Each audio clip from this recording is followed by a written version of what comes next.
Bonjour et bienvenue pour cette nouvelle émission et surtout bonne année. Qui dit nouvelle année dit nouveau décor et je vous accueille une fois n'est pas coutume dans la fameuse BD Room où il y a des comics partout, une espèce de Batcave absolument géniale que je vous avais présenté pour la 100e émission. J'ai mes comics en VO qui sont là dans mes shortbox. J'ai mon MASH, j'ai mon bouquet de Captain America, j'ai mes X-Men derrière, il y a des comics, Delcourt, il y a du... Delcourt, il y a plein de choses. Bonne année, plein de comics, première émission de 2014. J'espère que vous avez reçu plein de comics à Noël et que vous avez été sages. Je vais essayer de faire plusieurs angles dans cette émission pour vous montrer différents aspects de cette BD Room, que je réorganise un peu pour que ce soit un peu moins fouillis. Alors il n'y a pas une nouveauté encore parce qu'on est début janvier. Et les nouveautés sortent d'ailleurs cette semaine en librairie.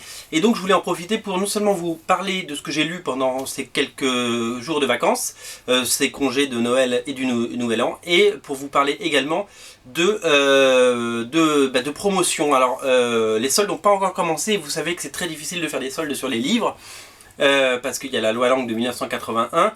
En revanche, il y a des bonnes OP à faire un peu partout. Et je voulais commencer cette émission, chers amis, pour vous parler d'une très grande opération de déstockage organisée par Pulps, la grande boutique parisienne Pulps. Vous savez, il y a Pulps, il y a plusieurs boutiques, il y a des toys, il y a des artbooks, il y a des comics. Et je vous en ai parlé sur Comics Place. Ils ont fermé la boutique qui vendait des artbooks. Et donc du coup ils ont, en fait dans la boutique aujourd'hui où il y avait les toys avant qui est sur le boulevard Saint-Germain, ils déstockent. Et donc ils vont déstocker sur tout le mois de janvier des tonnes de comics. Alors moi j'ai acheté plein de choses et comment vous procurez ces comics, c'est très facile, je le dirai après. J'ai trouvé des merveilles absolues et des choses que je voulais depuis longtemps, notamment la collection de très beaux livres. La collection de très beaux livres, The Art of Marvel, The Marvel Art of, et donc qui est sur certains artistes. Alors moi j'ai pris celui consacré à Joe Quesada, et j'ai pris celui consacré à John Romita Jr. Et je sais que donc il y a aussi celui de Mike Deodato qui était vendu. Vous savez combien ça, c'est des bouquins qui valent 50 € en boutique normalement. Très beau bouquin. Ces bouquins, je les ai payés 10 €. Alors, pour vous dire que ça déstocke, ça déstocke. 10 € le bouquin, c'est quasiment donné. Et alors, mauvaise nouvelle, cette émission arrive trop tard. Je crois qu'ils en ont plus. Ils en avaient une trentaine de chaque en stock, c'est parti en 2 jours.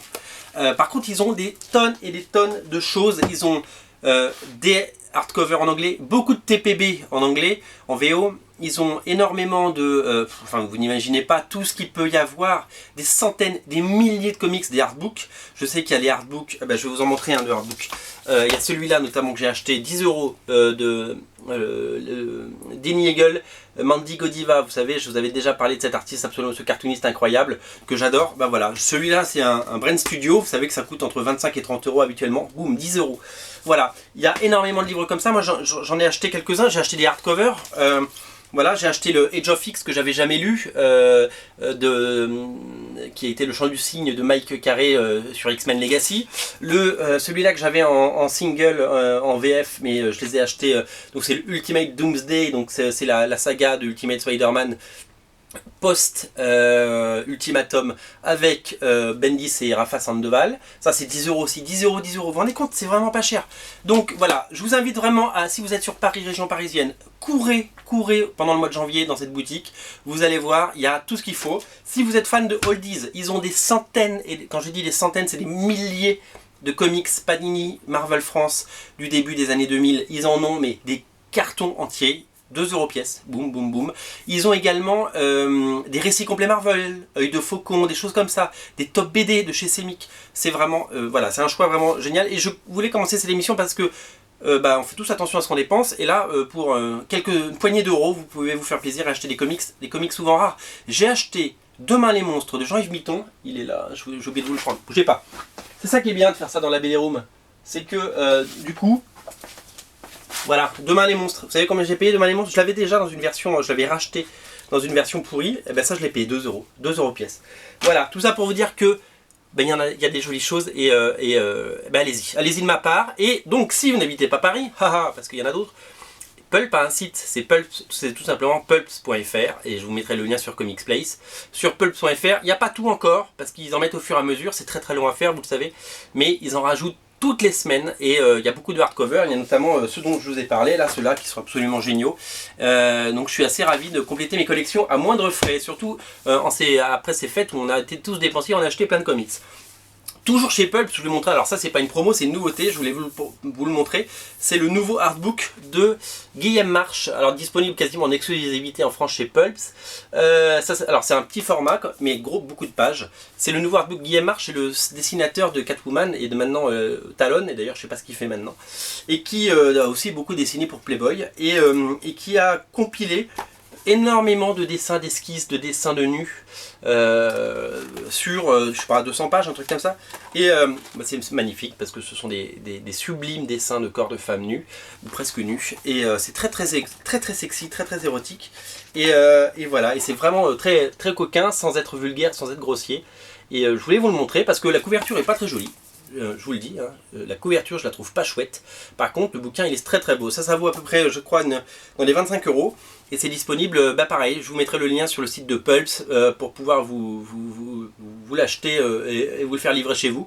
Et vous pouvez également passer chez Pulps, donc soit dans la boutique boulevard Saint-Germain, soit dans la boutique rue Dante, parce que les comics sont rue Dante, vous le savez.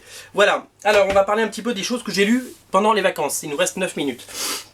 Alors j'ai lu Une sombre merde, et de temps en temps vous vous dites Thomas tu parles jamais de ce que tu as détesté. Et alors moi je voulais vous dire que j'ai adoré l'univers Ultimate au début des années 2000, j'ai adoré parce que j'ai trouvé que c'était frais, c'était génial, il y a eu des séries géniales comme The Ultimate, c'est plus Ultimate Spider-Man et de qualité constante.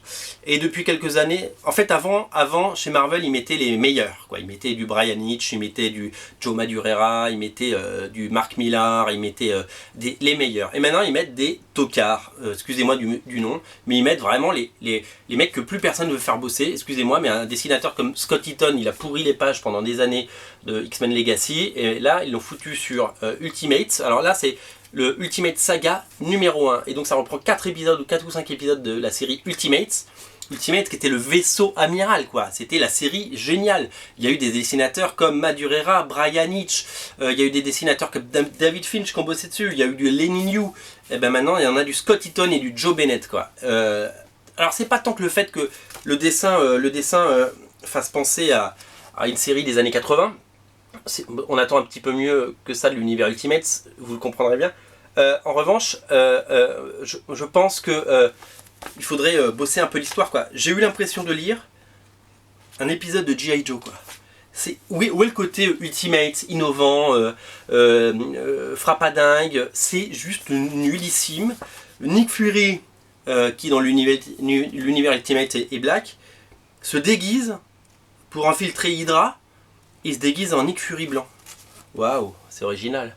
Ah, c'est génial, bravo Marvel. Non, honnêtement, je pense qu'il va être temps de refermer, malgré la qualité de Ultimate Spider-Man et le nouveau Ultimate Spider-Man depuis quelques années avec Miles Morales, il va vraiment être temps d'arrêter le massacre, quoi, parce que c'est nullissime. J'ai dépensé 5,70 € et bah, honnêtement, je me torcherai même pas le cul avec. Voilà, c'est dit. C'est vraiment nullissime. J'ai envie de le jeter, c'est une catastrophe. Ne lisez pas ça, gardez vos sous, c'est de la merde.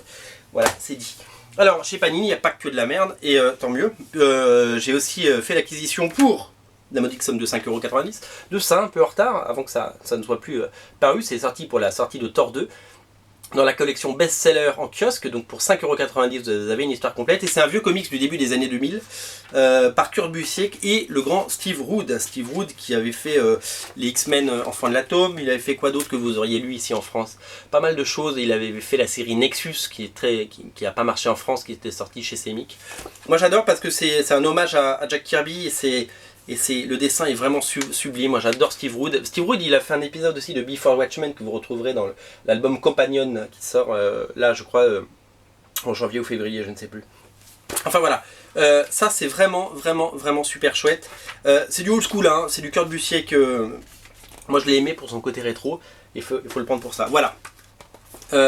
Si vous aimez Thor, c'est encore en kiosque pour quelques jours parce que le nouveau best-seller arrive qui va remplacer celui-là. Je voulais vous montrer aussi la sortie enfin alors j'allais dire une bêtise, j'allais dire Futura. Non, Futura c'est le magazine que vous trouvez un peu partout, c'est l'autre magazine d'Organic Comics.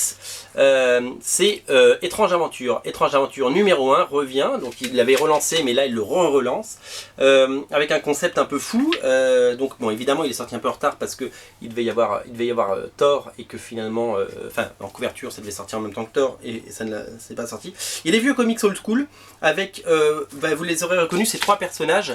C'est le premier Iron Man, Spider-Fly et The Daredevil, qui ne sont pas les personnages Marvel, mais qui sont des personnages créés par Joe Simon, qui est le co-créateur de Captain America, comme vous le savez certainement.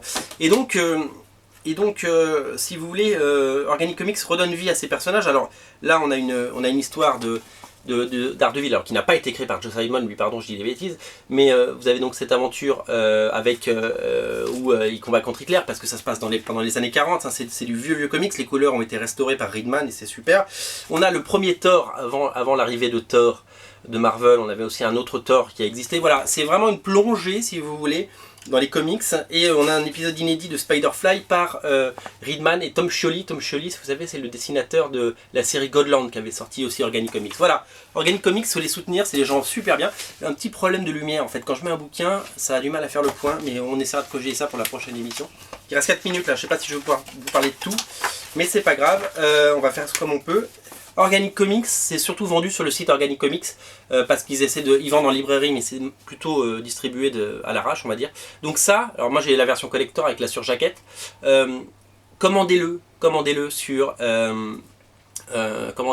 Organic Comics, le site, je vous mettrai le lien aussi sur Comics Place. C'est très très important parce qu'il faut les soutenir, ils font du bon boulot et moi je les ai toujours soutenus et voilà, je continuerai à le faire. Alors je voulais vous parler, ce sera peut-être notre dernier comics pour aujourd'hui parce que j'en avais 3 autres, mais on est déjà à 11 minutes 35 et qu'il y a beaucoup de choses à dire sur la sortie du premier comics. En fait, je vous disais qu'il n'y avait pas de sortie cette semaine, mais en fait si, il y en a une. C'est la sortie de Rocket Science chez Indies. Alors ce comics est sorti un peu en retard comparé à sa date initiale puisqu'il devait sortir pour le Téléthon. Et pourquoi il devait sortir pour le Téléthon? Parce qu'il est au profit du Téléthon, de l'AFM plus précisément, parce que le Téléthon c'est l'émission télé organisée par l'AFM. L'AFM est l'association qui collecte les fonds du Téléthon et tous les fonds que vous pouvez donner toute l'année, parce que vous n'êtes pas obligé d'attendre le Téléthon pour donner à l'AFM, et qui travaille contre toutes ces maladies orphelines, toutes ces maladies génétiques, et qui a fait un travail absolument incroyable depuis qu'on est gamin.